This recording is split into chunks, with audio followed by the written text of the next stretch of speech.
జగన్ జగన్ కు కక్ష అని అందుకనే గత ప్రభుత్వ హయాంలో 95% పూర్తయిన టిట్కో గృహాల సముదాయంలో మిగిలిన 5% పనులు కూడా జగన్ పూర్తి చేయలేదు అని నీటిపారుదల శాఖ మంత్రి నిమ్మల రామానాయుడు తీవ్రంగా విమర్శించారు. పాలకొల్లులోని టిట్కో సముదాయంలో ఆయన వివిధ శాఖల అధికారులతో మౌలిక సదుపాయాలు కల్పనపై సమీక్ష నిర్వహించారు. ఈ సందర్భంగా వివిధ దశల్లో ఉన్న గృహ నిర్మాణాలపై ఆయన అధికారులను మంత్రి ఆరా తీశారు. అనంతరం మీడియాతో మాట్లాడుతూ జగన్ తన నిరంకుశ పాలనతో టిట్కో గృహ సముదాయాన్ని పూర్తిగా నిర్వీర్యం చేశారు అని ఆవేదన చెందారు. ఒక్క పాలకొల్లు టిట్కో గృహాలపైనే గత ప్రభుత్వం 160 కోట్లు అప్పు తీసుకుని ఆ నిధులను గృహ సముదాయం అభివృద్ధికి కేటాయించకుండా పక్కదారికి మళ్లించిందని విమర్శించారు. కానీ తమ ప్రభుత్వం అధికారంలోకి రాగానే వివిధ దశల్లో అసంతృప్తిగా నిలిచిపోయిన అన్ని పనులను పూర్తి చేయడానికి కృషి చేస్తున్నామని చెప్పారు. త్వరలోనే సంబంధిత మంత్రి నారాయణను కూడా పాలకొల్లు తీసుకువచ్చి చివరి లబ్ధిదారుల వరకు గృహం అందించే బాధ్యతను తాను తీసుకుంటారు అని ఈ సందర్భంగా నిమ్మల హామీ ఇచ్చారు.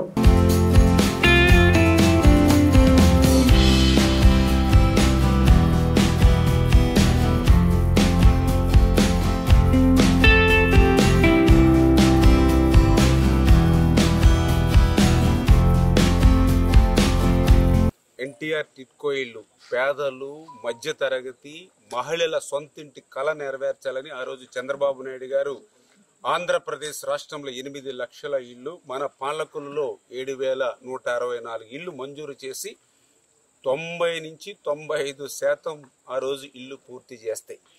ఇప్పుడే మనం చూసాం, ఏదైతే ఇప్పుడే A42 ఈ బ్లాక్లోకి వెళ్ళాం.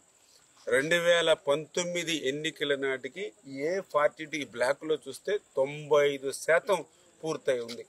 అంటే 95% పూర్తి చేసి ఉంటే 5 సంవత్సరాల్లో 5% పూర్తి చేయడానికి జగన్మోహన్ రెడ్డికి మనసు రాలేదని అంటే పేదల మీద, మహిళల మీద ఎంత కక్ష సాధించాడో ఈ యొక్క పనులే ఒక ఉదాహరణ. అంటే 10,000, 5,000 రూపాయల పని ఉందంతే. కానీ ఆ ఫ్లాట్ మీద అతను 3,65,000 రూపాయలు మరి వాళ్ళ పేరు మీద బ్యాంకులో మరి రుణం, వాళ్ళ పీకి మీద కత్తి పెట్టి ఆ యొక్క రుణం తీసుకుని ఇవ్వకపోతే మీ యొక్క ఏదైతే 15,000 పెట్టి ఆ ఫ్లాట్లో వర్క్ చేసి ఆ ఫ్లాట్ వాళ్ళకి అప్పగించాలనేటువంటి పరిస్థితి కూడా లేదు అని అంటే ఎంత మానవత్వం లేనటువంటి వ్యక్తి జగన్మోహన్ రెడ్డి. చాలా క్లియర్గా మనందరికీ కూడా అర్థమవుతున్నటువంటి పరిస్థితి. ఆ రకంగా మన పాలకొల్లులో కూడా నేనే మొన్న చూస్తే దగ్గర 150-160 కోట్ల రూపాయలు ఒక్క మన పాలకొల్లు ఎన్టీఆర్ టిట్కో నుంచే రుణం తీసుకుని ఆ నిధులన్నీ కూడా పక్కదో పట్టించినటువంటి పరిస్థితి. ఎందుకంటే ఇక్కడ పోనీ 160 కోట్లు తీసుకున్నాడు, పోనీ ఆ డబ్బులు పెట్టి ఇక్కడ ఏమైనా వర్క్ చేశారా అని అంటే ఇక్కడ ఒక అరబస్తా సిమెంట్ పెట్టలా, ₹1 పెట్టలా. పోనీ ఎక్కడ ఖర్చు పెట్టినప్పుడు మరి ఆ రుణం తీసుకున్న 160 కోట్లు కూడా టిట్కోలో అకౌంట్లో ఉండాలి కదా అంటే టిట్కోలో అకౌంట్లో లేవు. అంటే టిట్కోలోనూ డబ్బులు లేవు, ఇక్కడ డబ్బులు పెట్టి ₹1 పని చేయలేదు. ఎక్కడికి పోయాయి ఈ డబ్బులు? ఆ పేదవాడిని ఈ ఇళ్లలో కూడా మరి వాళ్ళకి తాళంచి ఇప్పించి ఆఖరి ఇంటివాడు ఆఖరి గృహప్రవేశం చేసేంత వరకు కూడా ఇదే మాకు ఫస్ట్ ప్రయారిటీగా పనిచేయాలనేటువంటి ఆలోచన. అదేవిధంగా ఏదైతే మన మున్సిపల్ శాఖ మంత్రి ఎవరైతే ఉన్నారో ఆయన కూడా వచ్చే వారం ఈ యొక్క మన ఎన్టీఆర్ టిట్కో ఇళ్ళు పాలకొల్లు కూడా వస్తూ ఉన్నారు.